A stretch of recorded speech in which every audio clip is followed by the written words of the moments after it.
Biafrans.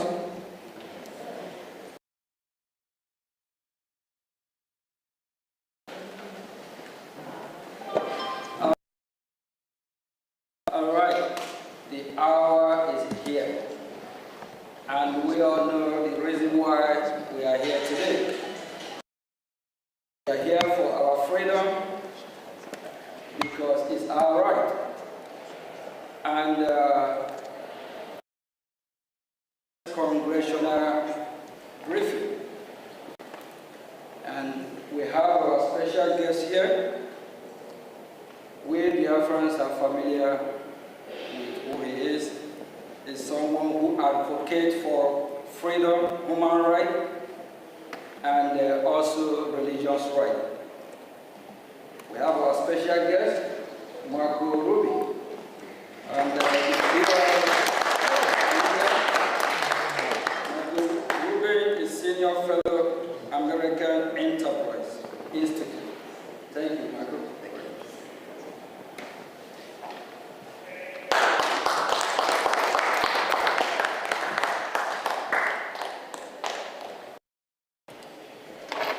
Thank you very much, Mr. Acting Prime Minister.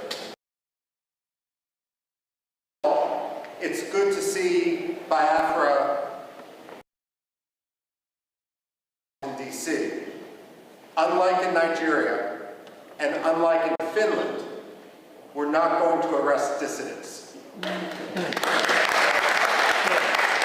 With this audience, we don't need to tell you that Biafra may have redeclared its independence, but it is a long history.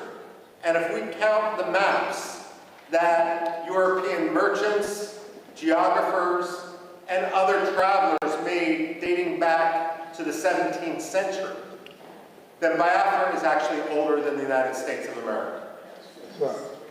We're not talking about a so-called secession. We're talking about decolonization. And when we look at Africa today, we must recognize that the problem of colonialism is no longer based in London and in Paris. It's based in places like Abuja and Lagos.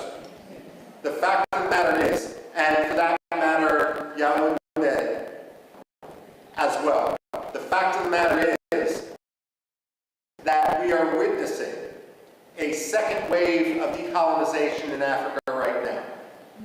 Biafra, Amazonia, Somaliland are at the front line of a struggle for freedom, religious freedom, as well as simply personal, economic freedom, political freedom. The fact of the matter is, though, when we talk about that front line of colonialism, Biafra, Amazonia, Somaliland, we're also talking about a response to genocide. The fact that looking at the modern history of Biafra, the key figures represented on this podium, and it's so appropriate that we're sitting here in a room of the Biafra struggle. The fact of the matter, they did not start the struggle for Biafran rights. Nigeria did. Nigeria has agency. They have decision-making. No one forced Nigeria to undertake the pogroms of 1966. That was a decision that was made in Lagos. And what we have seen, the struggle for freedom in Biafra, is a natural response to the repression, which is now more than 60 years old inside Nigeria, and especially with regard to Biafra. Now, we can talk about genocide, and unfortunately, what has occurred in Biafra from in the late 1960s and so forth isn't the only case of genocide that the 20th century has seen. But what makes the history and the recognition of the Biafran genocide so important is this. When the Jews suffered the Holocaust, Germany afterwards acknowledged the Holocaust. The ideology that led to Nazism became stigmatized. Yes, there are still Nazis today, but it is an ideology which is outside the realm of acceptable belief. The problem with genocide denial isn't simply a denial of fact, a denial of history. But when you don't acknowledge the genocide, then what you're actually doing is throwing a life raft to the ideology upon which that genocide occurred. So when you have someone like the late Muhammad whose hands were covered in blood from the events of the Biafra genocide, of Nigeria, without anyone acknowledging his role. That simply perpetrates and legitimizes that genocide. Now, when it comes to genocide denial, I also have this to say. When people debate foreign policy in the United States, one of the progressive slogans that we hear time and time again is no blood for oil. Well, I have a message for Alexander Stubb. No genocide for oil. Finland has been a disgrace. Stubb has out to Turkey at the expense of the Kurds, at the expense of other dissidents, for the sake of getting Turkey to lift its de facto veto for Finland's NATO membership. Now he's kowtowing to the Nigerian government by arresting Simon Ekpa for the sole reason of advocating against genocide and of providing, frankly, at this point, the only reasonable way forward given the actions of the Nigerian state. Now, we can't engage in wishful thinking, and unfortunately that has been the problem in the United States. I would argue that Europe is more engaged in a cynicism, where they simply want Nigeria's oil, and let's be frank, it's not Nigeria's oil. It's Biafra's oil, the Delta region and so forth. The fact of the matter is they feel it's easier to have a relationship with a dictator, and they're going to look the other way. Never let the Europeans pretend that they stand as a representative of human rights when they act in such a cynical, racist, and way that is so contrary to life, liberty, justice, freedom, political rights. The fact of the matter is the Europeans need to be called out each and every day for that. Finland, especially. Now, I was so far as saying Finland doesn't deserve the plaudits that so many people, Amnesty International, Human Rights Watch, tend to ascribe to Scandinavian powers. I would today argue that through its actions behind the scenes, by laundering the Nigerian government, by allowing, by cynically using this mantle which it had developed over decades as a protector of human rights, that Finland has become one of the most cynical promoters of human rights abuses, on par with Russia, with China. The difference is Russia and China are much more open about what they're doing. Now, when it comes to the United States, however, the United States is, we we have two problems here. The first is whether you're Republican, whether you're Democrat, I don't care. And the fact of the matter is Biafra, like Cyprus, like India, should be a bipartisan cause. There's nothing partisan about freedom and liberty. And I say as a Republican, but I was a Congressional Black Caucus for the late Congressman Bill Gray, who was a Democrat. So I say this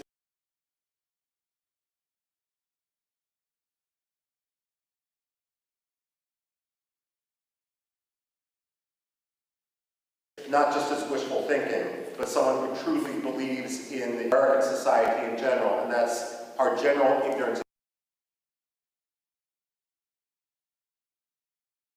Coming in after years of democratic power, or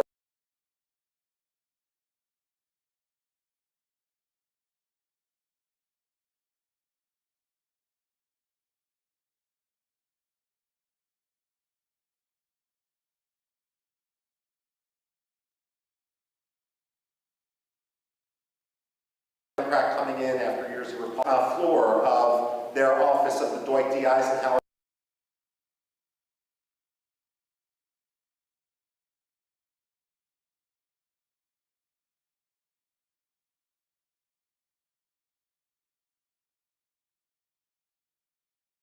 building in Foggy Bottom, for repeated efforts, Nigerian cynicism, and, if I may, Nigerian religious animosity on the parts of some sectarian communities. Now, and, if I may, Nigerian religious animosity on the parts of some sectarian communities. Now, one problem, of course, is then that U.S. historical is so important for the Biafrans to really rally, to meet with Democrats, not to meet and spend all those times meeting with those who agree, concentrating their efforts on those who disagree. The fact of the matter is, Americans need an education in history.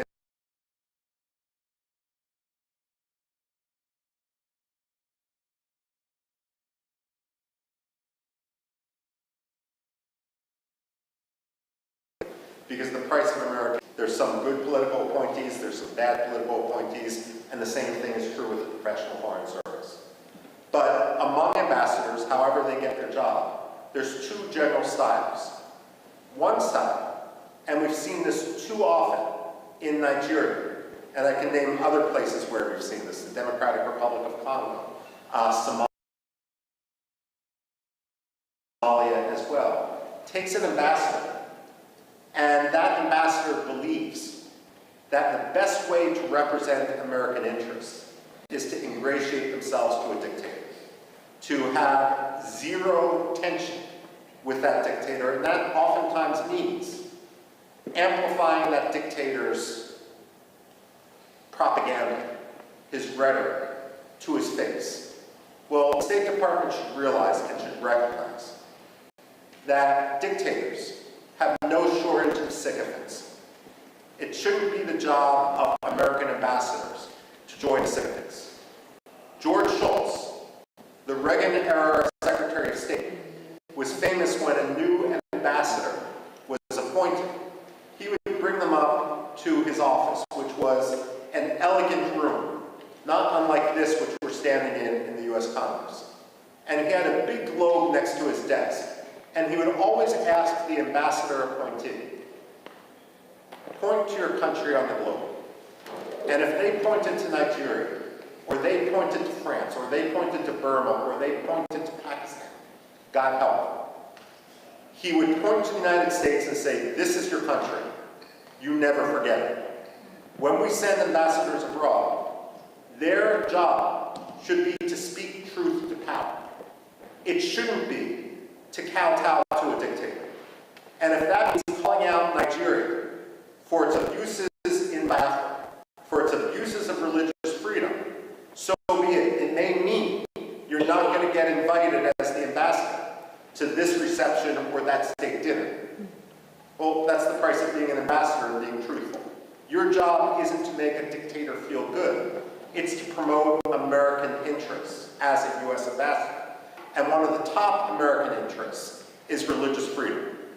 The reason why religious freedom should be such a top priority is it really is the canary in the coal mine. It really is the metric by which to see whether a dictator's rhetoric and actions meet. When former Secretary of State Antony Blinken went to Nigeria and he met with the late Muhammadu Buhari, and he removed Nigeria from the religious freedom watch list, that was wishful thinking. It didn't make Nigeria a better place. It didn't stop the killings in Biafra. It didn't stop the killings elsewhere in Nigeria. All it did was signal to the Nigerian government that they could quite literally get away with murder. Wishful thinking has consequence. The United States also needs not to believe its own spin and not to try to force, cynically use the Biafran issue to advance its other causes. So, for example, I don't know how many times I've talked to people who are partial to the Nigerian government in the United States and will accept the Nigerian lies. And they will say that what we see happening in the Southeast has nothing to do with religious hatred, with religious intolerance on the part of the Nigerian government. It's all about climate change. Let me tell you this, and I've actually said this to the State Department. Climate change does not charter buses in order to ship Fulani militiamen into Biafra to kill Christians. That's not China, that's not climate change. That's ethnic cleansing. That's religious hatred, that's sectarian cleansing. American wishful thinking isn't polite. It doesn't make diplomacy easier. It simply gets people killed. And this is also why it's so important for the Biafran people to rise up and not only work to establish their freedom in Biafra, to reestablish their country. It's also important for them to educate Americans. Now, as many of you know, my background and what I did when I worked at the Pentagon actually focused much more in Middle East history. That's what my PhD is in, and so forth. And having worked for more than 2 decades on issues that have some parallels, let me say this, and this may be controversial to say. Nigeria can't always be the enemy. And the reason I say this is, while Biafra must be free, there can be no compromise on it. At the same time, an independent Biafra is only going to thrive when Nigeria, its neighbor, is at peace with itself and with its neighbors. The fact of the matter is, the Biafrans are an engine of democracy. They were always historically the intellectual capital, the economic capital of Nigeria when they were under Nigerian occupation. Have a role, not only to win freedom for Biafra,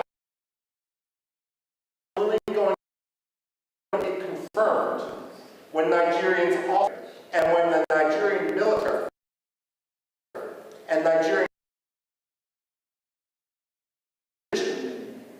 in order to advance their own. This is important, and this is a it's understandable that you focus on Biafra, but I've had conversations in the past with Iraqi presidents and prime ministers, and there's a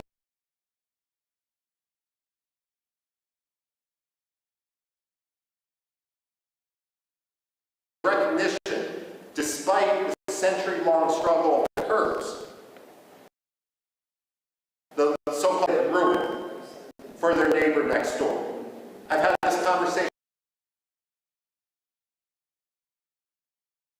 with the Cypriots and the Greeks, vis-a-vis Turkey as well.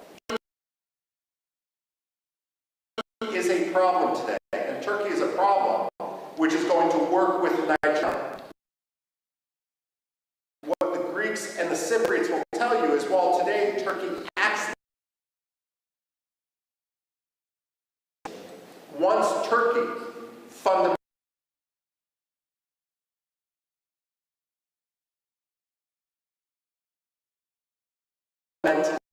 reforms. And so it's important when you speak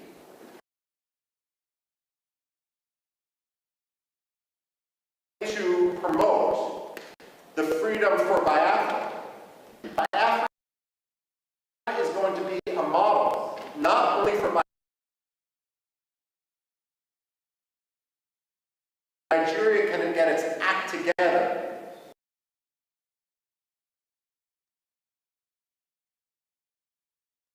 Even as Nigeria heads towards the precipice. The American satirical newspaper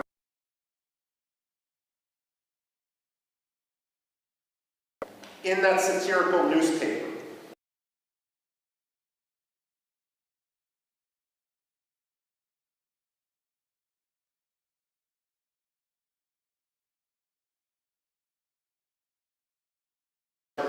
in 2008. It was a fake announcement.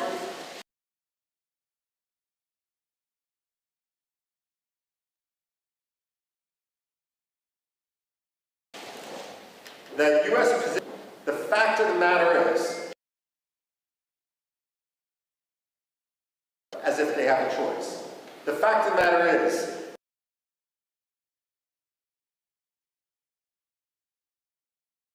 it's occupied Biafra and for independent Biafra.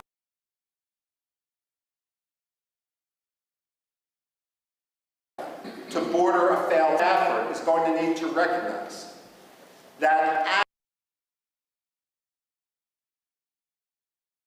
it's a failing state. It's a building. It's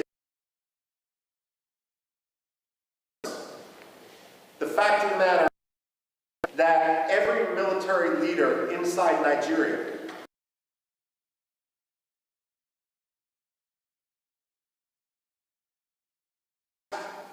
their own Nigerian public by trying to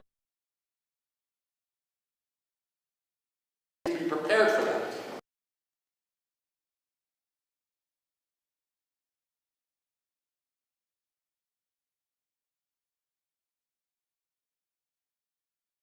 And you recognize this because this is your history ultimately.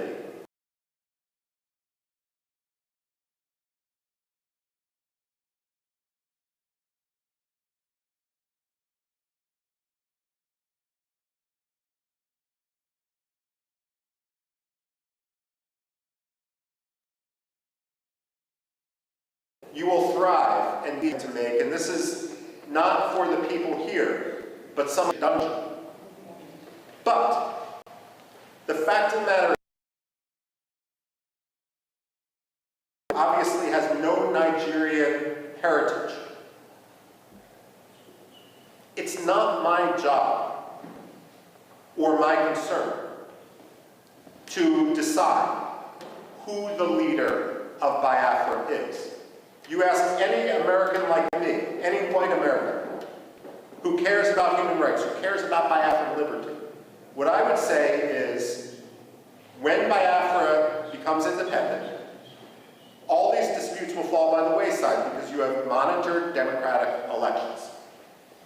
But if anyone starts to attack other Biafrans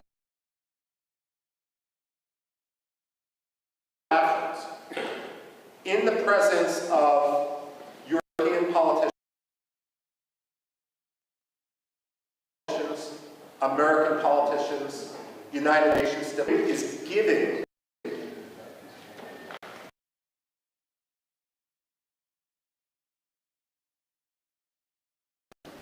that Biafra isn't serious.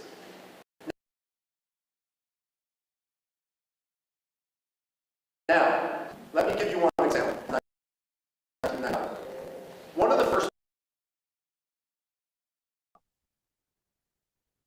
Kurds in Iraq, in northern Iraq, are divided between two major political parties. One was Jalal Talabani's Patriotic Union of Kurdistan. The other was Masoud Barzani's Kurdistan Democratic Party. And between 1994 and 1997, these two Kurdish parties fought a civil war to suggest that anger among the Kurds was hot, would be an understatement. They hated each other's guts. 2,000 people remain missing to this day from a civil war in northern Iraq between the Kurdish parties. And again today, that region is essentially divided. Barham Saleh had a rule as the representative of one of the two Kurdish parties in Washington, D.C. His rule was, I will talk Kurdish politics to other Kurds, but I will never talk Kurdish politics when someone else is in the room. Because the only message that Washington needs to hear is Kurdistan must be free.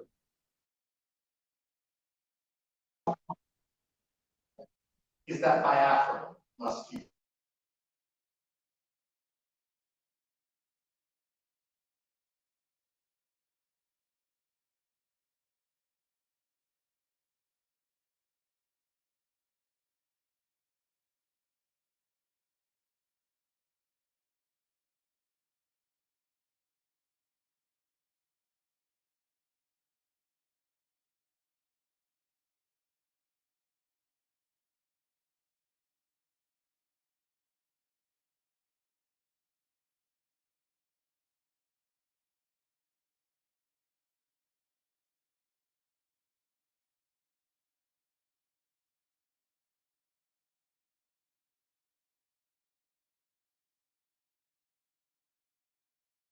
Ones who are speaking softly and achieving things, creating an currency, creating the structure to the state.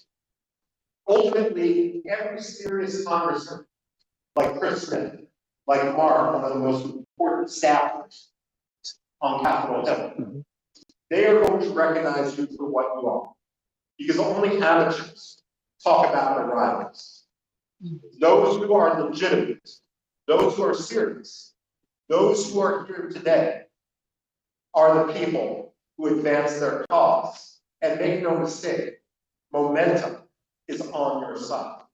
So I speak here today, and I'm concluding my remarks right now, by thanking you for your activism, by welcoming you to the Hall of Commons, where you are free to talk to anyone, and you don't need to risk arrest, because again, your words were not offended. We don't have to talk about the Helsinki standard. The fact of the matter is, I hope to be here when the United Nations General Assembly recognizes Biafra as the 55th or 56th African state. And I have absolutely no doubt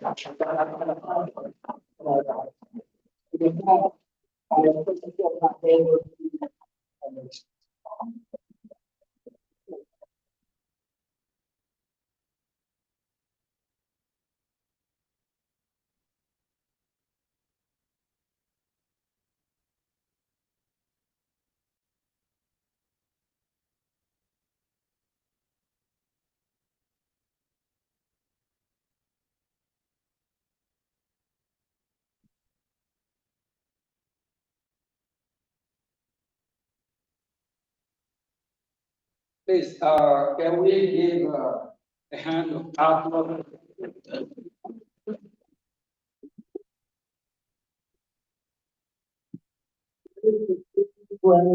Of humanity, not just Biafra. He fights for me, he fights for you, he fights for the global community. And it is a kind of one we need so that we can have a safer world and a better world a world that will be great again. Thank you.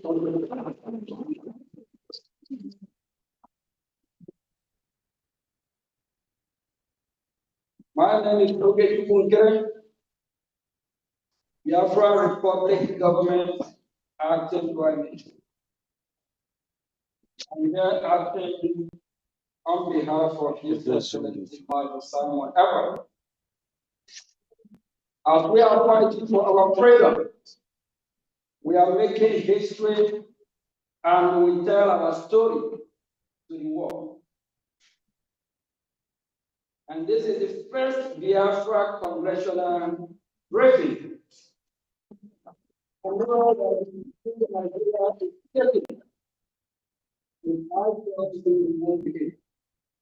Nigerian government, they protest to stop this hearing. They protest.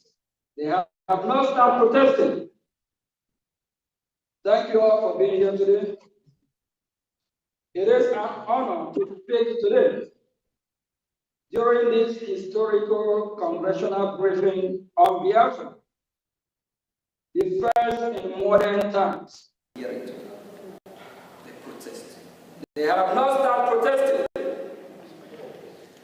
Thank you all for being here today. Thank you.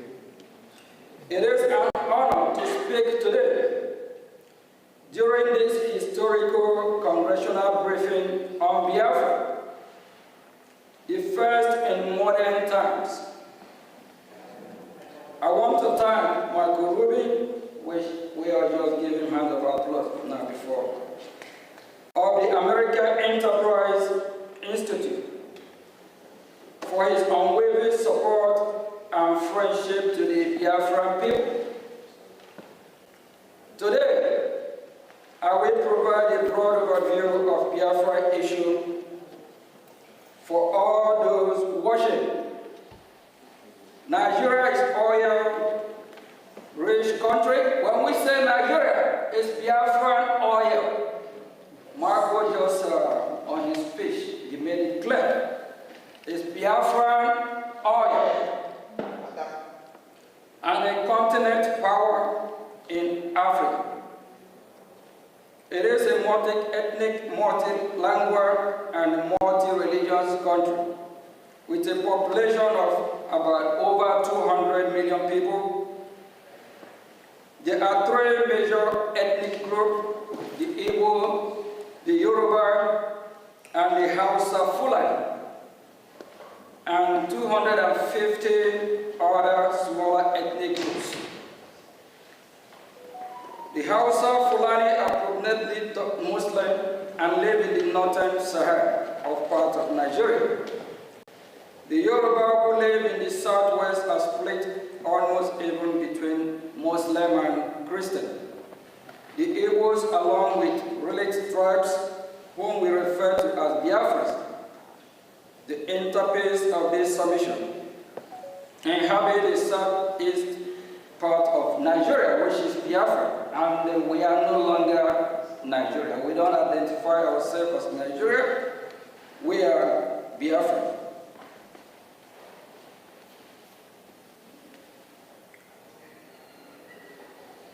Part of Nigeria, which is combined population of over the Biafrans population and over 70 million. Biafrans are predominantly Christians and traditional worshippers, with constituencies also practicing Judaism. Their land is blessed with human and mineral resources, including vast hydrocarbon.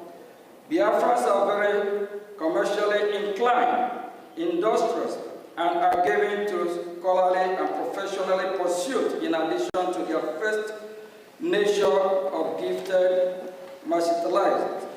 They had an established grassroots democracy order known as the Omuna system, which is still practiced to this day, before the advent of colonization. They are very republican and egalitarian in nature and coexist peacefully with their neighbors, including northern Nigeria and Cameroon, prior to their amalgamation with the rest of Nigeria in 1914. Biafra then, there was no single massacre of Biafrans anywhere in pre-amalgamation in the so-called Nigeria. This is noteworthy. The first start of this program that was levied on Biafrans, particularly the Igbos, among them happened in 1948 in northern Nigeria, where Biafrans were, without any justification, massacred just for being Biafran or merely looking like one, pivoting on false narrative of the so-called Igbo coup, an Igbo plot to dominate Nigeria. Nigeria's military officers and the police, and mostly from the north, planned and executed the Biafrans. Over 3 million Biafrans were between 2986 and 12th January. Biafrans not resisted by unilaterally declaring it independent,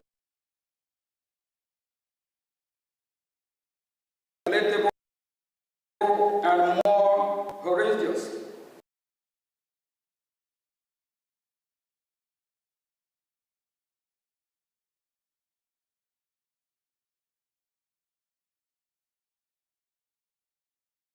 Sectional Nigeria provoked the Nigerian Civil War as a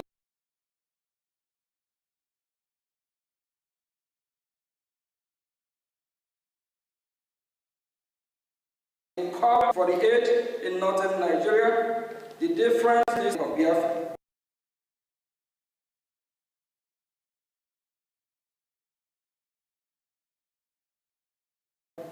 A nation born in the following aspect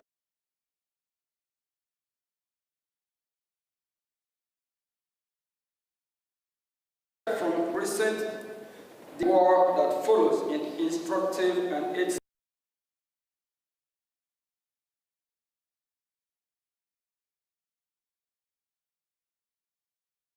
state that to resort it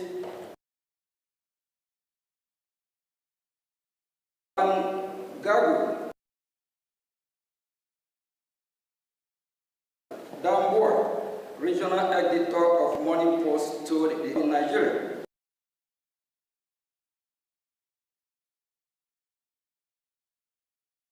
It is a fight between the North.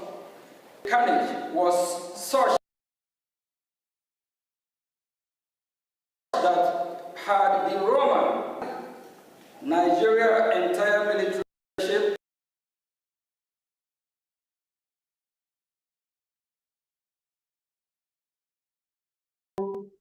successor continue to control Nigeria and thus ensure that no accountability was exacted for a crime of such shocking scale.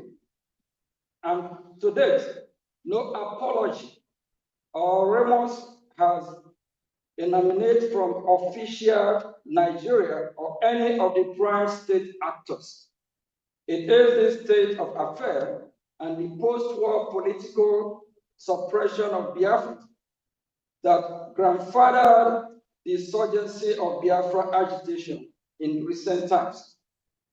The modern-day Biafra independent movement surfaced in 1999 with the creation of movement of the actualization of sovereign state of Biafra Mazur in 1999 by Chief Owazurike, in 2012 by Mazi Nnamdi Kanu, a protege of Chief Owazurike, then created the indigenous people of Biafra, IPOB, in 2012, which became the predominant Biafra independence organization.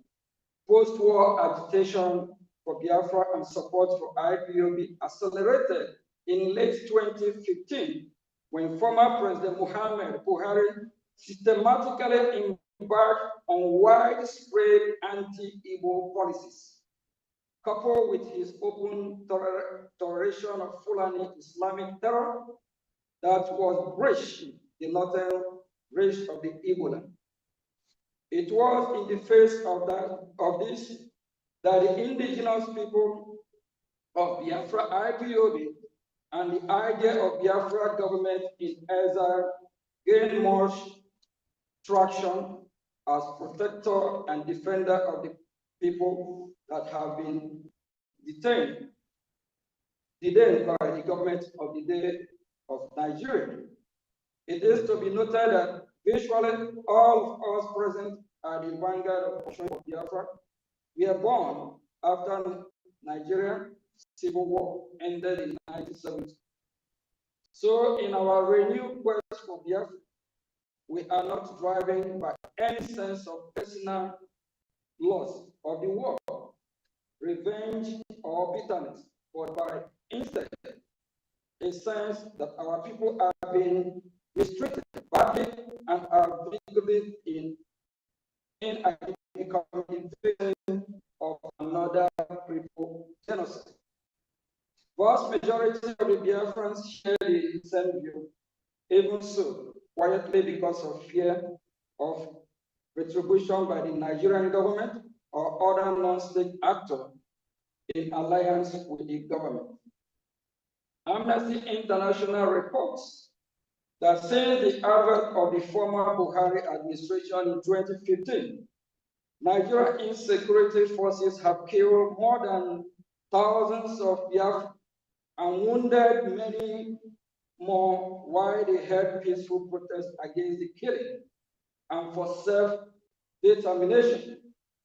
Amnesty International says that many of those pro-Biafra protesters were shot and killed in their sleep, and others while they gathered in churches to pray. Many of the protesters were shot and killed from behind while they tried to escape. Contemporary country report released by the United States, and others while they gathered in churches to pray. Many of the protesters were shot and killed from behind while they tried to escape. Contemporary country report released by the United States Department confirmed such of this, particularly the Nigerian government declaration of IPOB as a terrorist organization in October 2017, which gave a dubious legal cover to Nigeria's security forces to resort extrajudicial killing of Biafra perceived by self-determination agitator or members of IPOB. As such, as you are reading this, the other killings of Biafrans by the Fulani Islamic terrorists is ongoing as we speak. The killing have not stopped to date, especially in the northern boundary of Igbo land, such that several innocent villagers were murdered in Ebonyi State in February 2025. Igbo communities to bury their brothers, sisters, fathers, mothers, sons, and daughters almost every month. And after times, the violence is maliciously and falsely attributed to unknown government or faceless Biafran separatists. In the face of all this, and in the perception that rogue elements of the security forces are complicit, the Biafran government in exile emerged as beacon of hope for Biafrans that have become distrustful of the government. It bears mentioning that when the agitation for Biafra accelerated in late 2015, the response of Nigerian government was disappointingly non-pragmatic. Instead of acknowledging the burgeoning popularity of the agitation and take bona fide measures to contain it through constructive engagement or dialogue, the government went wide with deadly and extrajudicial law enforcement action that backfired by fueling the agitation to levels not seen since the end of the Civil War in 1970. This misguided law enforcement action turned a dangerous corner and boomeranged when the government went rogue by extraordinary rendition of our leader, Mazi Nnamdi Kanu, the Biafran leader from Kenya, in late June 2021. No doubt this is an avoidable overreaction that has composed Nigeria's legal system, triggered the international legal order against Nigeria, and better that have brought Southeast Nigeria, which is Biafra, to this day. In between, Fulani Islamic terrorists have capitalized on the situation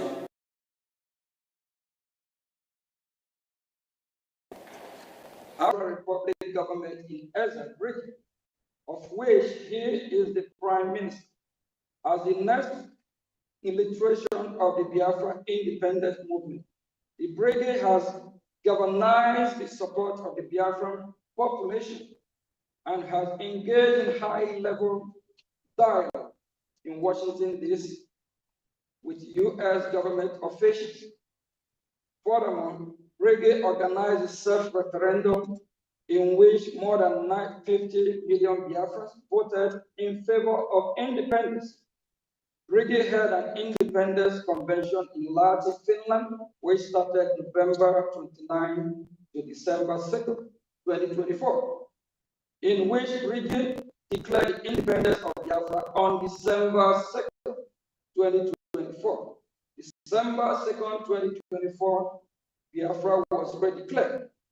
The government of Nigeria, according to Mr. Ekpa, has orchestrated 5 assassination attempts against his life. After allegedly failing to assassinate Mr. Ekpa, the government of Nigeria successfully pressured the government of Finland to arrest Mr. Ekpa in November 2024 on political motivated charges. The government of Finland then issued an indictment against Mr. Ekpa, as well as subsequent conviction, which demonstrates the political nature of the persecution at the instigation of government of Nigeria.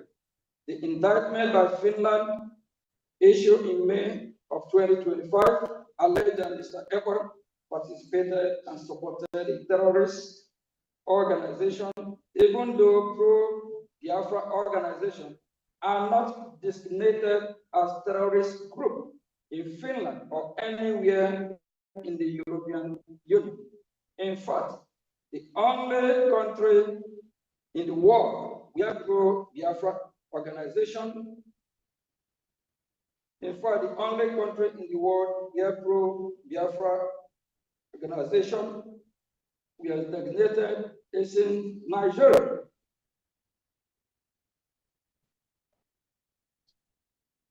For the government of Finland to assert that the Finnish citizen holding political position regarding internal policy matters within Nigeria is somehow a criminal offense in Finland is nonsensical and absurd, and demonstrate that Finland is engaging in a political motivated prosecution. Nigeria conduct toward both Mazi Nnamdi Kanu and Simon Ekpa demonstrate transnational repression.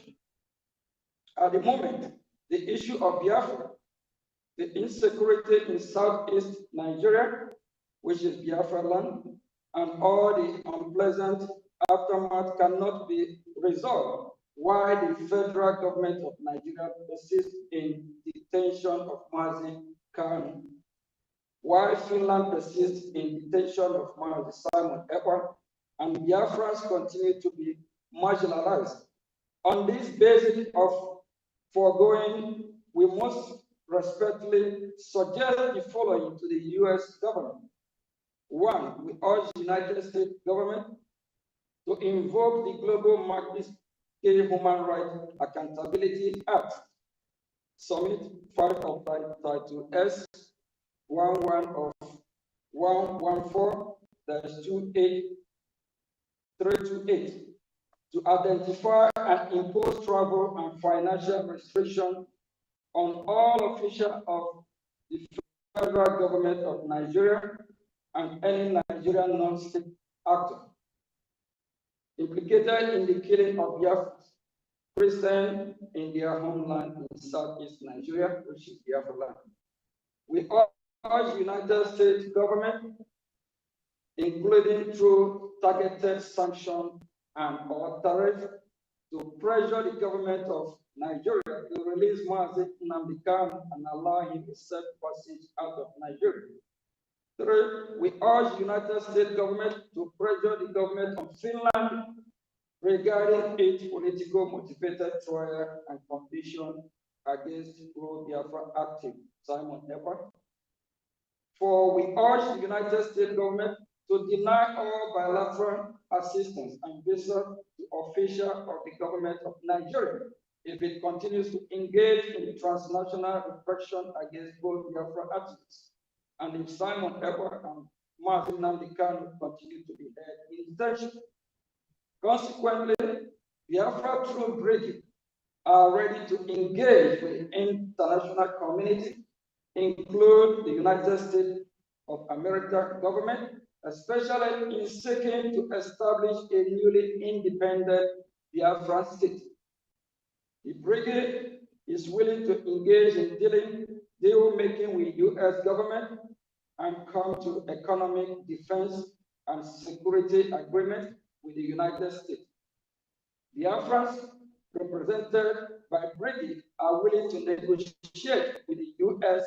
in reciprocity and in anticipation for specific demand, interest, and expectation of the U.S. recent event in Sub-Saharan Africa have created a compelling need for United States of America to get involved in the Gulf of Guinea.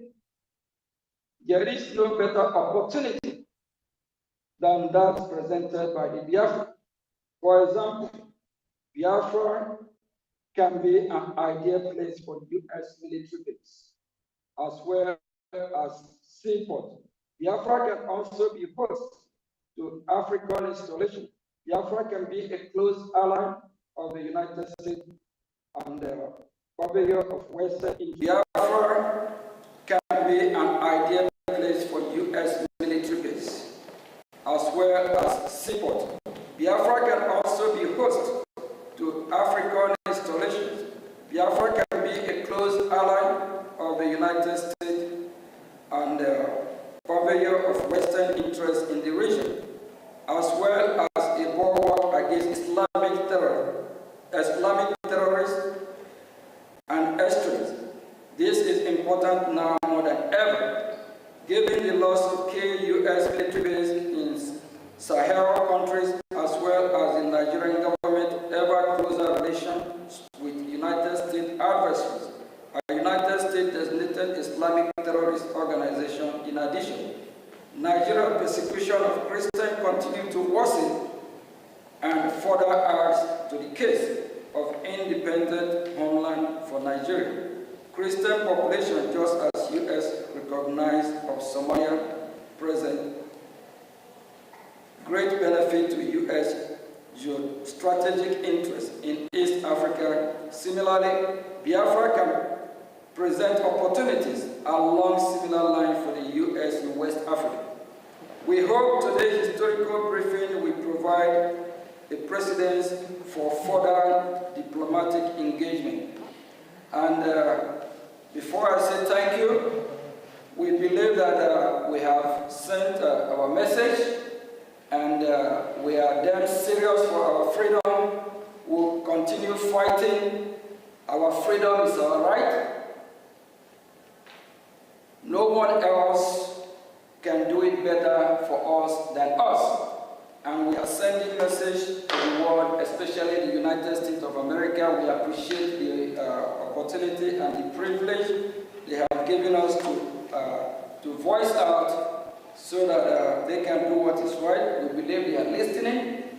We believe very soon we'll be having more diplomatic engagement with the United States of America, the leader of the free world. Thank you.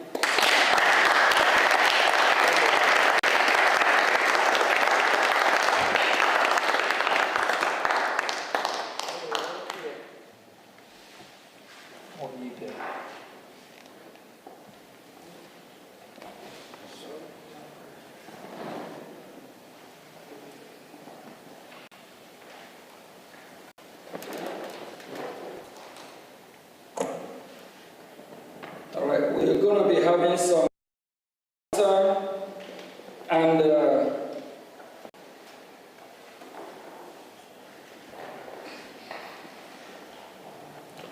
we have some witnesses that will be asking questions about the current situation, what is happening in Biafra land, if it is suitable for them, if it is that what they want. Do they deserve to live better than what is happening here today? We are glad to be here, and this is the beginning of our hearing in Washington, D.C. We believe the U.S. government, they are watching, they are listening, they are following, even if the members of the Congress, the ones that are not here, they are watching, so they know what we are doing and what is going on. I will call on Mazia Bobi. Yeah.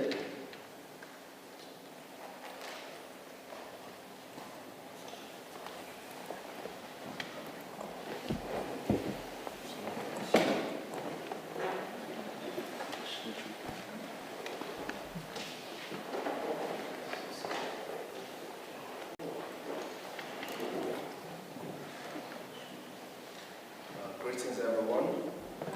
Greetings, Biafrans who are here present. First of all, I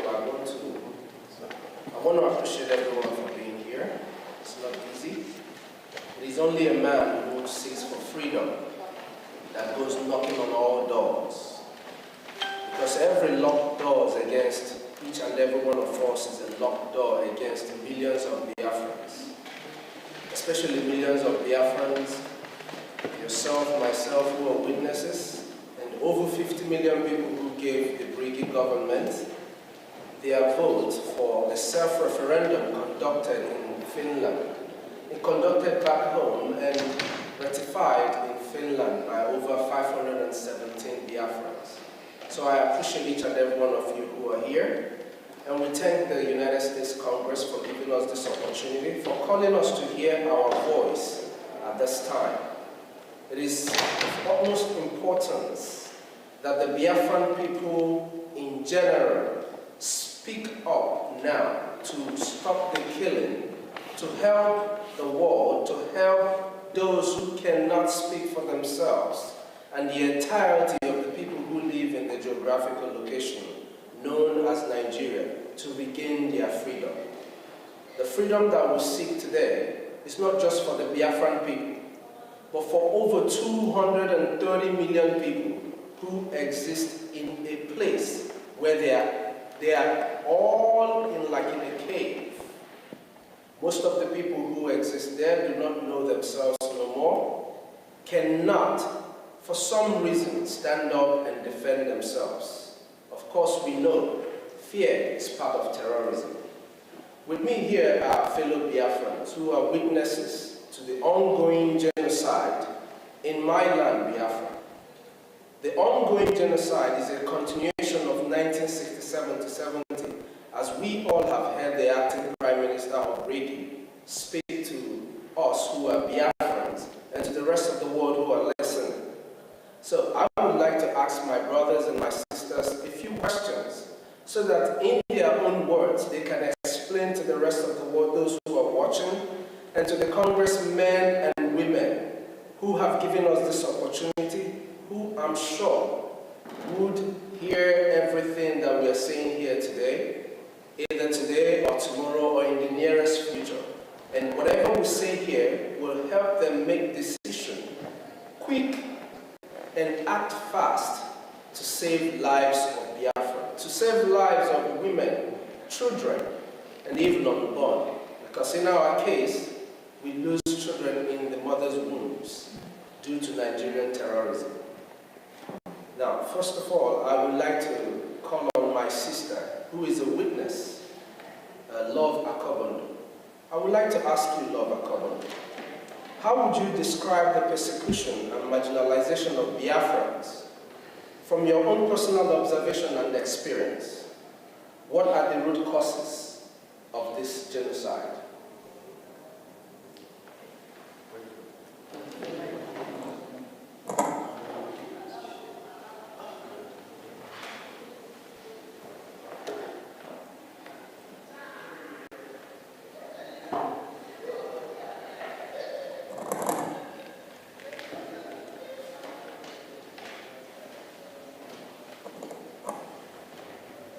Hello, Biafrans. Good afternoon. Thank you for the Brigade government, the acting Prime Minister, and the staff. And I also thank the Congress.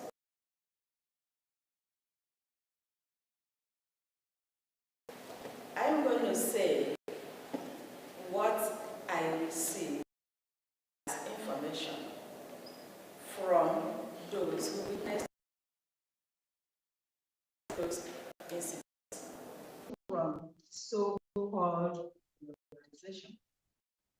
From the time those people showed up in the shores of Biafra, the bite of Biafra, there hasn't been peace.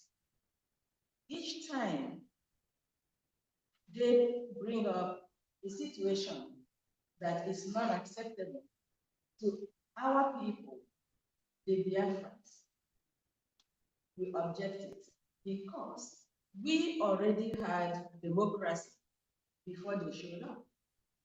We were living in organized society in every ramification before they showed up. So when they showed up and want to alter who we are, change us to benefit them in every ramification before they showed up. So when they showed up and want to alter who we are, change us to benefit them, we said no. Instead of dialoguing with us, they come up. This has been going on through the administrations after the fall of Arab Kingdom. Our people regrouped, defending themselves, defending their land, defending their culture, defending who they are as a people. They were met with killing. They don't understand dialogue. From there, it moved to the time of taxation that was totally unacceptable, and our great-grandmothers came up to protest, simple protest. They did not kill anybody, they did not destroy anything, they were just protesting because one of the useless people, it is not today we begin to have a flavors in our society. A man called, and I'm going to call him by name, and I wish his generation will get to hear it so they can be ashamed of their grandfather. Chief Okuk from Olugo was the warrant chief who delivered that message of taxation. And after they had finished taxing our fathers, they came up with our mothers. And our mothers said no. What did they do? They turned out, killed some of them. To glorify their action, they termed it Aba Women Riot, which is a false thing. From there, when they discovered coal in Enugu, again, to their interest, poor working condition, Our fathers protested for a better wages, a better working condition. What did they get? Bullets. They massacred the men. That was the coal mining massacre. It did not stop there. Each step of the way is aggression, no discussion. The good thing is, we are not the people you can just walk over. It's not going to happen. It's not yesterday, it's not today, it's not going to be all the tomorrows to come, because we are Biafrans. No two ways about to take it or drop it. We're going to fight to the last man standing. Now, it did not stop there. It continues the same marginalization, the same wickedness in all form and shape. Fast forward to the so-called flag independence. What did we get?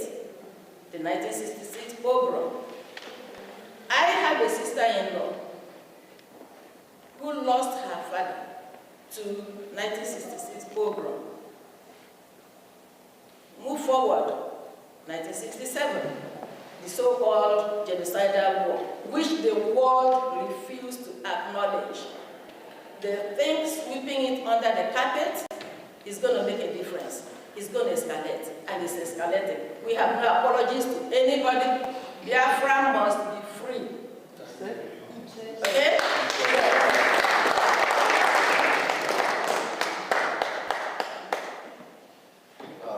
Thank you so much, my sister Love. You heard it all? Now, I will ask another question to another sister of mine, Ms. Nonye Chima, sorry. We know how the United States government categorizes certain countries as state sponsors of terror. How do you rank Nigeria given their killing of Biafrans? And should the U.S. government designate Nigeria as a state sponsor of terror?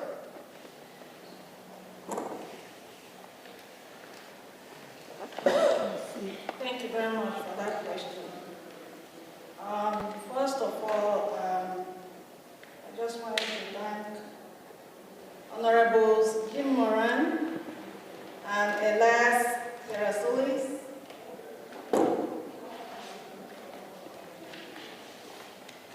and the U.S. Congress for giving us the opportunity to inform the world of what has been going on in Biafra land for decades.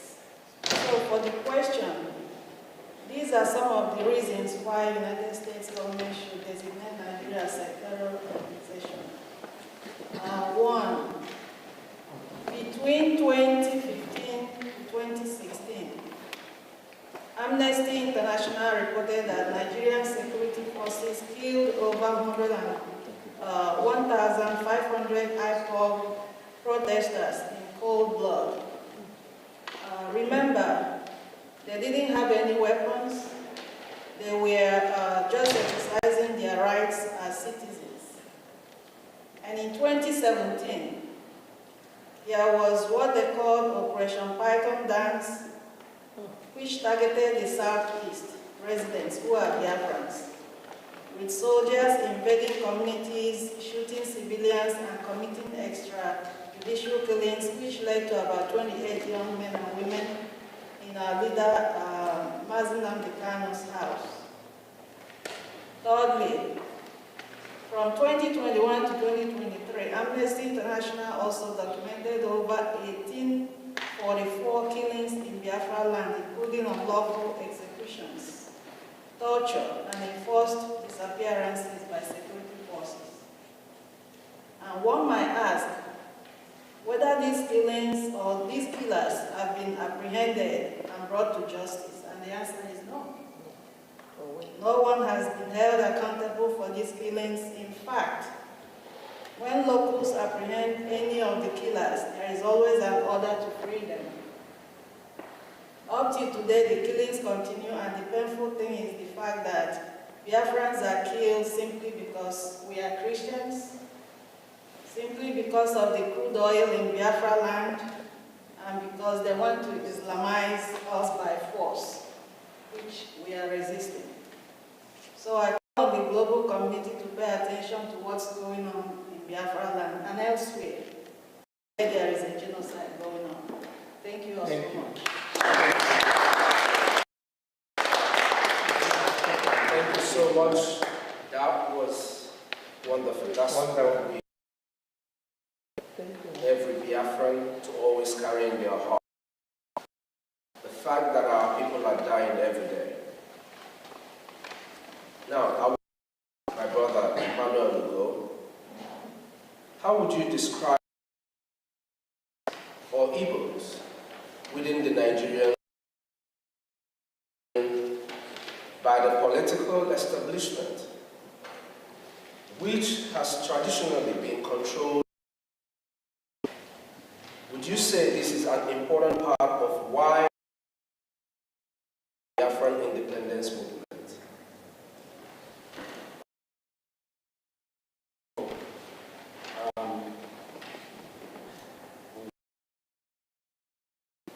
The hatred of Biafrans in Nigeria by the political establishment.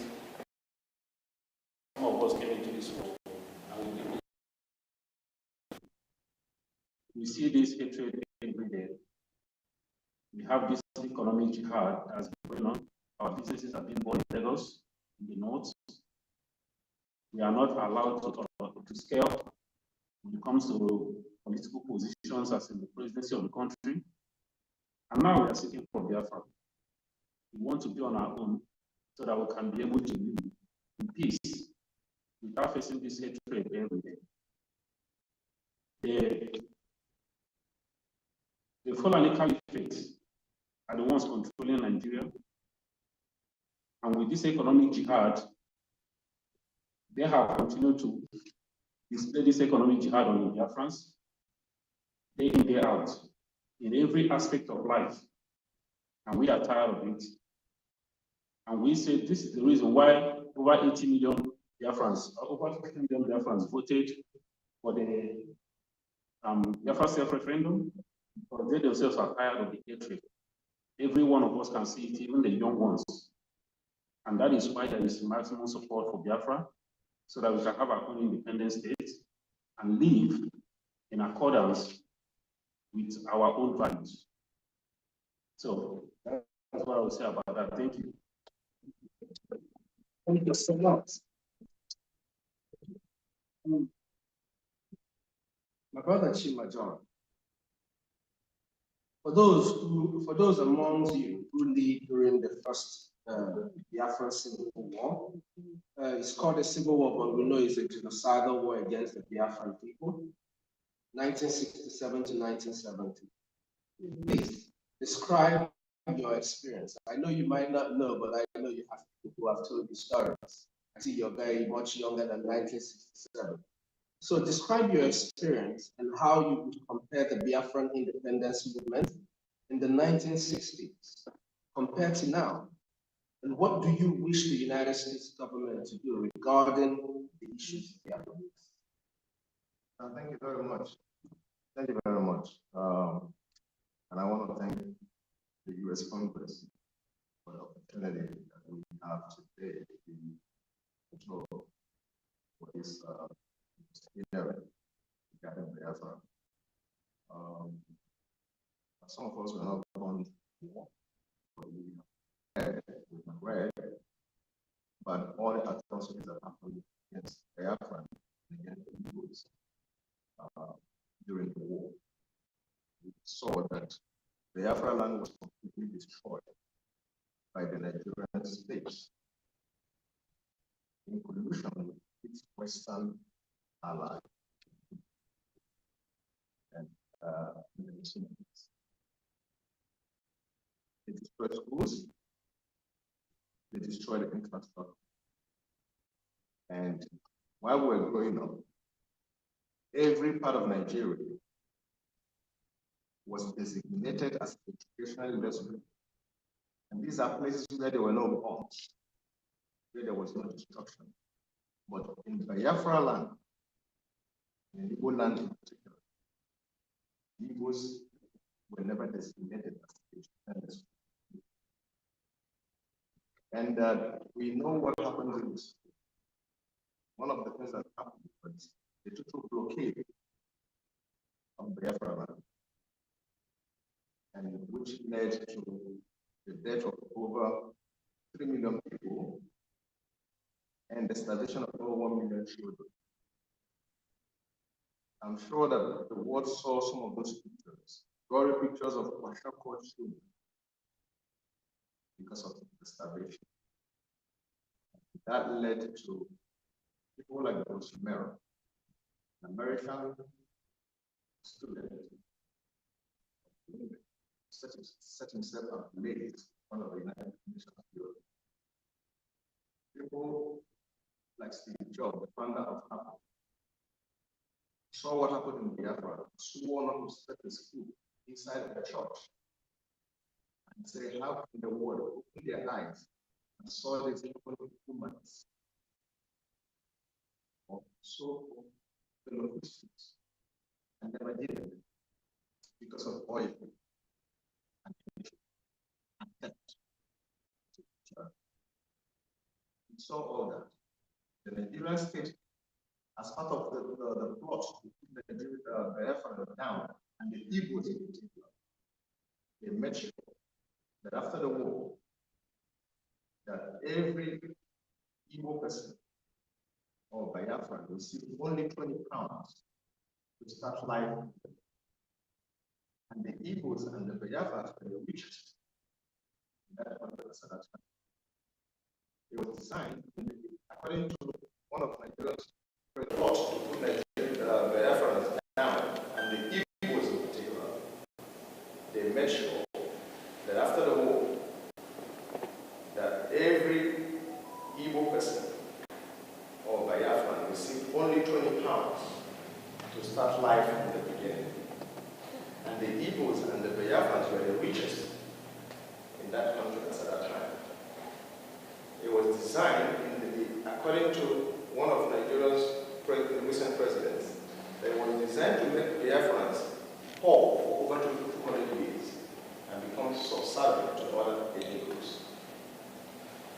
At the end of the day, today, Biafrans are not only successful, but they have reason to say that the only thing that will make us safe to actualize our economic and political potential and destiny is the creation of an independent state of Biafra, or the restoration of it, so that we can live in peace with our neighbors, so that we can be allies of the West and to our global community, so that we can harness our potentials, our intellectual resources, our natural resources. We can harness it to the benefit of not only our own people, but to the world at large. That is what Biafrans seek. And we want the United States, as the leaders of the free world, to stand up and begin to do what is right by the Biafran people. Begin to do what is right. Because that's something that they're looking for. That's something that they take, that Nigeria gives them. Those oil and gas comes from Biafra land. We can negotiate. We can reach a deal with any country, America in particular, so that we can have our independence, a place we can feel safe, and to live in freedom. Thank you very much.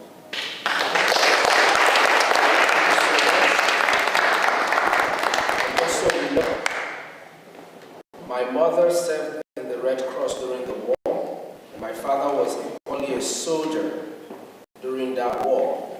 So, just like himself, and like many of us here, have so many stories of what happened and why we need to be free.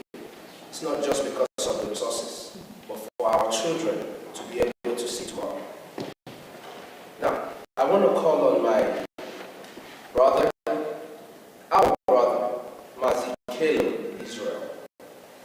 Mazikelo Israel, please, as we are in the Capitol Hill building, speaking to the United States Congress and to everyone who cares to listen to the Biafran people, I would like to ask, what would you recommend, or what would be your recommendation to the United States government to hold Nigeria accountable and to assist Biafra? Thank you. Thank you very much, Honorable. First of all, let me thank our great friends, Elias Grasolas, and of course, Honorable Dr. Michael Rubin, who spoke earlier on, and Ogenkere, who has been leading this struggle since our leaders have been incarcerated. I'm talking about Simon Ekpa and Nnamdi Kanu. And I want to thank the U.S. Congress for allowing us this opportunity to come here. Again, they are demonstrating that they are the leader of the free world, as against other nations where they don't want to talk about this. As our Honorable Michael Rubin has said, here you are free to talk and nobody will arrest you. And so we are here requesting that U.S. government to come and stop the killings that is going on in Nigeria. We are talking about the genocide that happened in 1966 to 1970. Right now, that happened mainly in the southeast. Right now, the entire Nigerian state is a kill zone. It rivals what happened during the Civil War. And so we are pleading with the U.S. Congress to come to quickly, not to delay, by doing these following things: to officially recognize Biafra genocide of 1966 to 1970, which has continued up to today, as our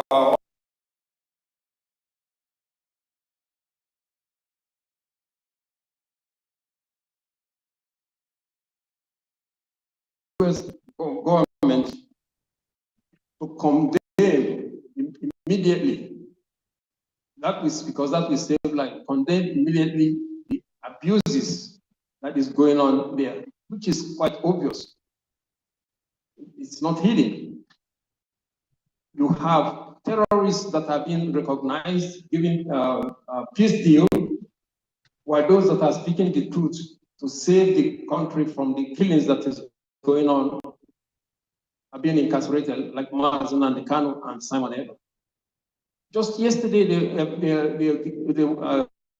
agreed on a plea deal with terrorists, a peace deal, and they are walking free. We are asking the U.S. government to invoke the Global Magnitsky Act, identify all those criminals. The Canadian government have declared the political organizations in Nigeria as terrorist organizations.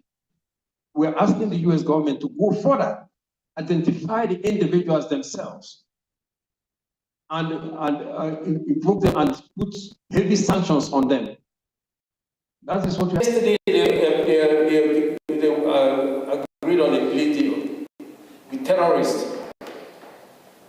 a peace deal, and they are walking free.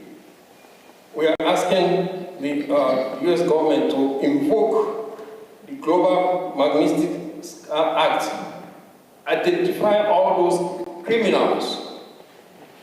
The Canadian government have declared the political organizations in Nigeria as terrorist organizations. We're asking the U.S. government to go further, identify the individuals themselves, and invoke them and put heavy sanctions on them. That is what we are asking. To further what the Canadian government has already done.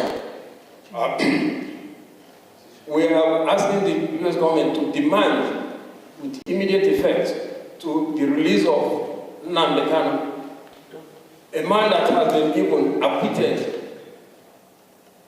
in some of the courts in that Federal Republic of Nigeria.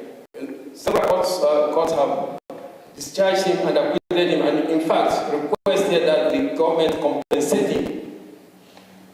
Outside UN have already also requested that he be released immediately. Kenyan government has come out openly to say that he was extraordinarily rendition. He was kidnapped from Kenya. That he should be released, and on no basis should he be tried for anything because of the illegality that they practice on him and abuses. Yet, Nnamdi Kanu is still in prison. Even recently, he asked for him to be allowed to visit the hospital, to go for a hospital treatment, and they rejected it. They rejected that he would not go to the hospital. So we're asking the U.S. Congress to act immediately. We need urgent help. We also ask U.S. Congress to pressure Finland to release Simon Eber. He was doing nothing other than he was worried seeing the decimation of his people. Okay? But that's the only thing we are asking, to pressure Finland government to release Simon Eber.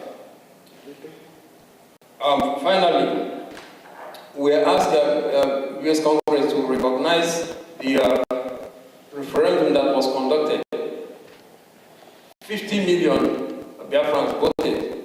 If that is not acceptable, then how to help us organize a UN acceptable referendum for Biafrans, and to show that demonstrate that Biafrans are really in need to be freed. And the freedom we're asking for Biafrans is not only for Biafrans, because it will also free the ordinary people of that country called Nigeria from all the killings that are going on, which is only going to escalate as the 2027 elections continues. These are what we are requesting. Thank you very much.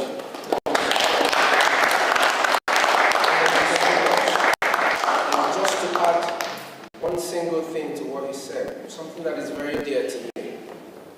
I really wish that the United States Congress and the United States government would help us pressure Nigeria.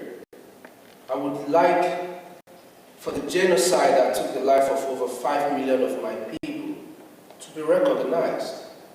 If today we speak about the Holocaust, there is no reason why we shouldn't speak about the death of over 5 million Biafrans.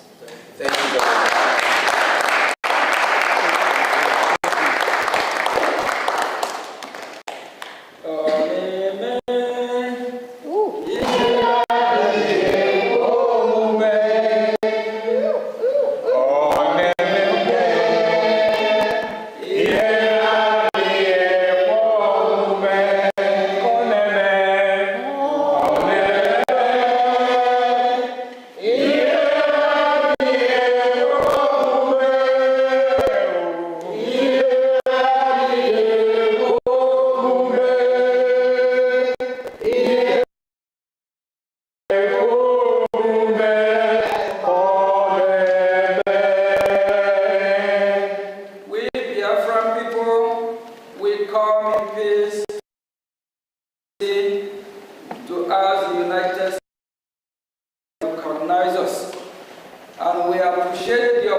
If they have succeeded, you and I will not going to be here today. And the United States of America, they recognize our cry for our freedom. They recognize that we need help. That is why they allow us to use this beautiful venue for the hearing of Biafra people. This place is being used by Congress. Whether it's one or two of Congress that is here is the United States of American Congress. And they are watching, they are following this event. So we appreciate it. Thank you all. This is just the beginning.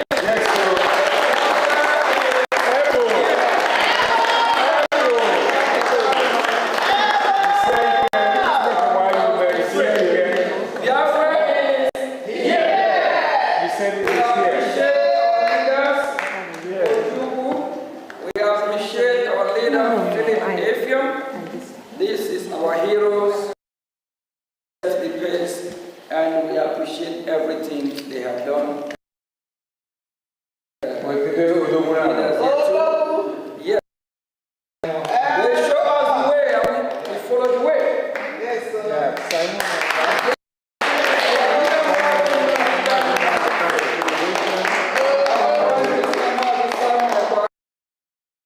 Biafra is here. And we come back again, we'll see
Life is a process. No matter how you go about it. Masi Ogechukwu Nkere, Omalicha Nwoke, the Biafran Republic Government and Exile Finance Minister, is humbly campaigning for global Biafran financial support for the purpose of Finland Convention, Biafran Defense Forces, and redeclaration-related activities. I appreciate all Biafrans who have been supporting our liberation movement. I also urge everyone to massively support more than ever, especially in these critical times. Oh, my fellow lovely great Biafrans, let's come together and support our Prime Minister, Mazi Simon Ekpa, who is currently working tirelessly to hand over our freedom to us this year, 2024.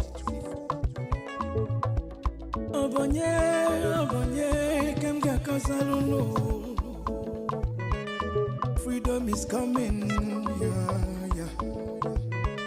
Yo, yo, yo, yo, yo. Masi Ogechukwu Nkere. Salute every Biafran, especially.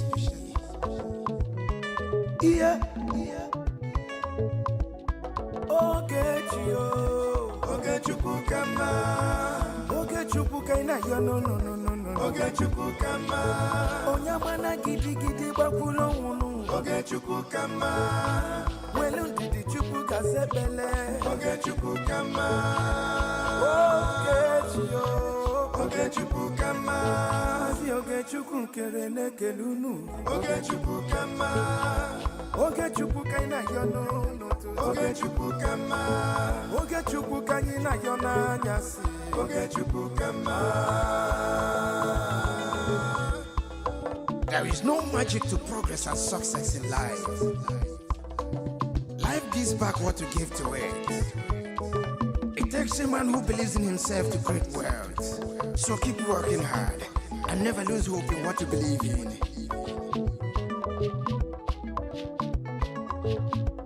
Ayakata. Life is not easy. Sigh. Make it take and judge. I want to use this special opportunity to recognize great Dim Odumegwu. I can't also forget General Philip Effiong. Okama Daloso. Come to Tagbano men on the ground. Umoma Kubigwe.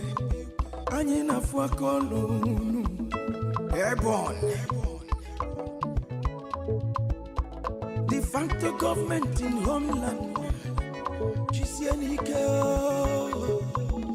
A special recognition to every Biafran who have been supporting from day one. May Elohim continue to flourish you in your different endeavors. He says, Mazina de Gano, O Amadike, one of Biafra, Egadi. The Prime Minister, Obatobie, Ogechukwu Nkere Simukelekio, Wokoma, Ogechukwu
Keep on fighting,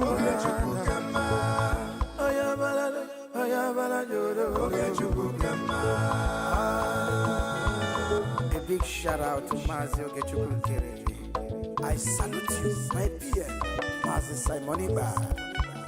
Life is sweet when you're patient. The greatest shout out goes to the media team, great talents. They won.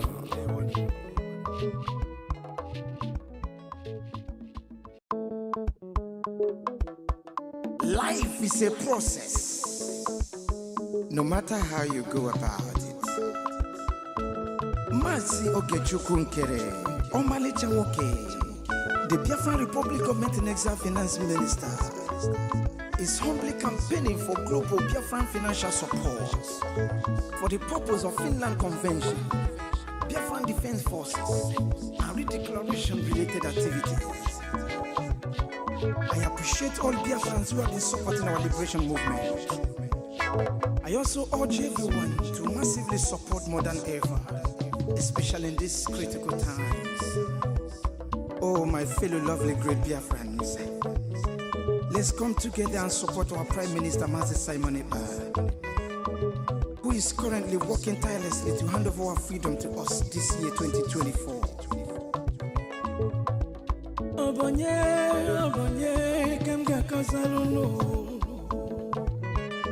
Freedom is coming, yeah. Yo. Mazi Ogechukwu. Salute every Biafran, especially. Yeah. Ogechukwu kama. Ogechukwu kaina yo no. Ogechukwu kama. Onyamana gidi bakulo unu. Ogechukwu kama. Welu didi chukwu gazebele. Ogechukwu kama. Ogechukwu kama. Si Ogechukwu kere nekelunu. Ogechukwu kama. Ogechukwu kaina yo no. Ogechukwu kama. Ogechukwu kaina yo na nyasi. Ogechukwu kama. There is no magic to progress and success in life. Life gives back what you give to it. It takes a man who believes in himself to create wealth. So keep working hard and never lose hope in what you believe in.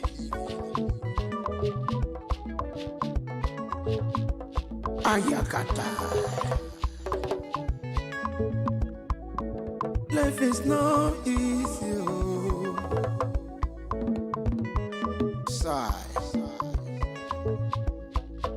Make it take and judge. I want to use this special opportunity to recognize great Dim Odumegwu. I can't also forget General Philip Effiong. Okama Daloso. Come check no men on the ground. Kubigwe. Anyina fuakolunu. Airborne. De facto government in homeland. A special recognition to every Biafran who have been supporting from day one. May Elohim continue to flourish in your different endeavors. This is Mazina Degano, Ohamadike. One of Biafra, the Prime Minister, Obatobie, Ogechukwu Keresimu Kelekio, Wokoma, Ogechukwu Kama, Ogechukwu Kaina no, Ogechukwu Kama, Onyamana gidi bakulo unu, Ogechukwu Kama, Welu didi chukwu gazebele, Ogechukwu kama. Ogechukwu kama. Mama biko yobo lisa, Ogechukwu kama. Ogechukwu kaina yono, Ogechukwu kama. Chukwu kanyi na yona nyasi. Oge Chukwu kama.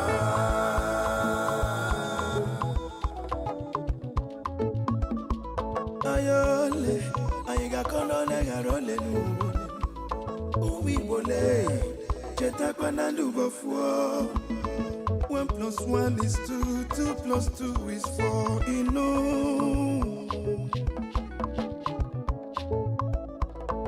Onye puru chi yuzo akwa no no. Joy.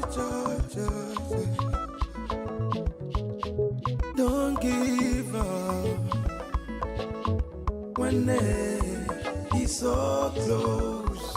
It's so close. Oge Chukwu kama. Never you give up, no.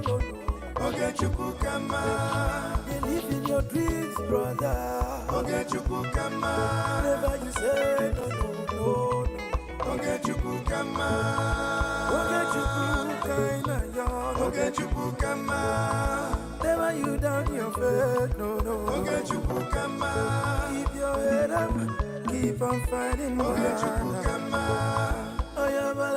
Oyabala jodo. Oge Chukwu kama. A big shout out to Mazi Oge Chukwu Kere.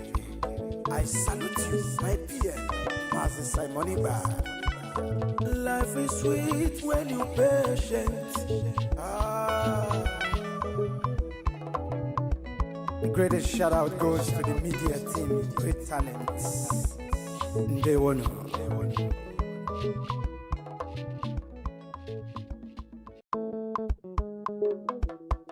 Life is a process, no matter how you go about it.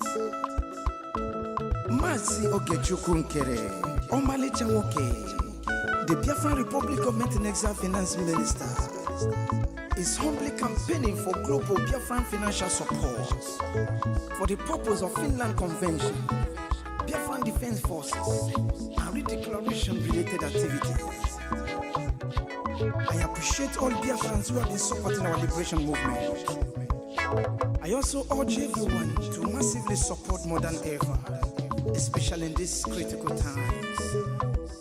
Oh, my fellow lovely great Biafrans, let's come together and support our Prime Minister, Mazi Simon Ekpa, who is currently working tirelessly to hand over our freedom to us this year, 2024.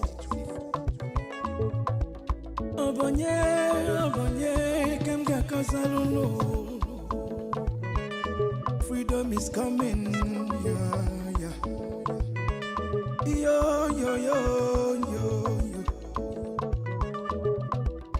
Mazi Oge Chukwu Nkere. Salute every Biafran, especially. Yeah. Oge Chukwu kama. Oge Chukwu kaina yo no. Oge Chukwu kama. Onyamana gidi bakulo wunu. Oge Chukwu kama. Welu ndidi Chukwu kasebele. Oge Chukwu kama. Oge Chukwu kama. Mazi Oge Chukwu Nkere nekelunu. Oge Chukwu kama. Oge Chukwu kaina yo no. Oge Chukwu kama. Oge Chukwu kanyi na yona nyasi. Oge Chukwu kama. There is no magic to progress and success in life. Life gives back what you give to it. It takes a man who believes in himself to create wealth. So keep working hard and never lose hope in what you believe in.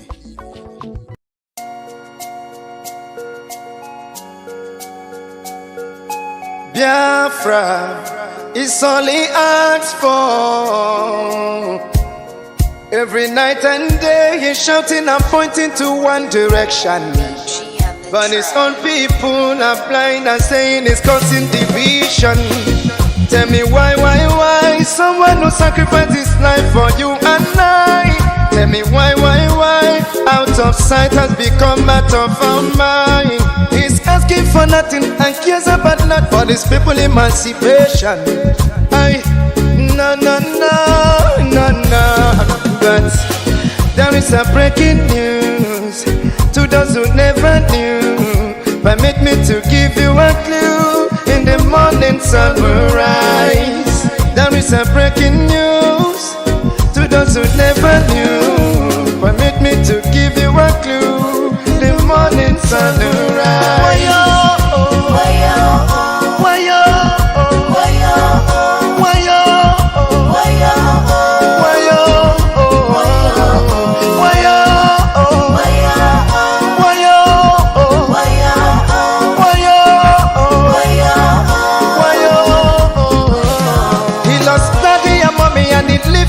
He doesn't care about nothing and abandon his family. Yeah, yeah, oh. Take your time and think what he's going through. He doesn't want to give up but to protect you. Even when they throw him African juju. Oh no, yeah, yeah. Oh, bring up the cannon now. Let me hear you sing. Bring up the cannon now. The cannon now. The cannon. Yeah, yeah. The cannon now. Why yo? Why yo? Why yo? Why yo? Why yo? Why yo? You hate him because of envy. We love him, he's one and only. We follow him because he's ready to die for the freedom of his people. Whatever he said is a prophecy. Take it on, you live it, let you believe. He's so fanatical and ever ready to die for the freedom of his people. There is a breaking news to those who never knew. Permit me to give you a clue. In the morning sun will rise. There is a breaking news to those who never knew. Permit me to give you a clue. The morning sun will rise. Bring up the cannon now. Bring up the cannon now. Bring up the cannon now. Bring up the cannon now. Bring up the cannon now. Bring up the cannon now. Bring up the cannon now. Let me hear you sing. Everybody know my job is singing. Bring up the cannon, whoa. Bring up the cannon, yeah. Bring up the cannon, whoa. Yeah.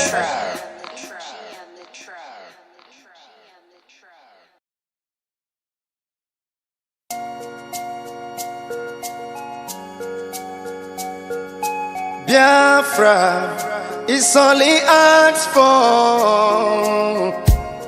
Every night and day he's shouting and pointing to one direction. But his own people are blind and saying it's causing division. Tell me why someone who sacrificed his life for you and I. Tell me why out of sight has become out of our mind. He's asking for nothing and cares about not for his people emancipation. No. But there is a breaking news to those who never knew. Permit me to give you a clue. In the morning sun will rise. There is a breaking news to those who never knew. Permit me to give you a clue. The morning sun will rise. Why yo? Why yo? Why yo? Why yo? Why yo? Why yo? Why yo? Why yo? Why yo? Why yo? He lost daddy and mommy and he lived for nothing. Doesn't care about nothing and abandon his family. Yeah, yeah, oh. Take your time and think what he's going through. He doesn't want to give up but to protect you. Even when they throw him African juju. Oh no, yeah, yeah. Oh, bring up the cannon now. Let me hear you sing. Bring up the cannon now. Bring up the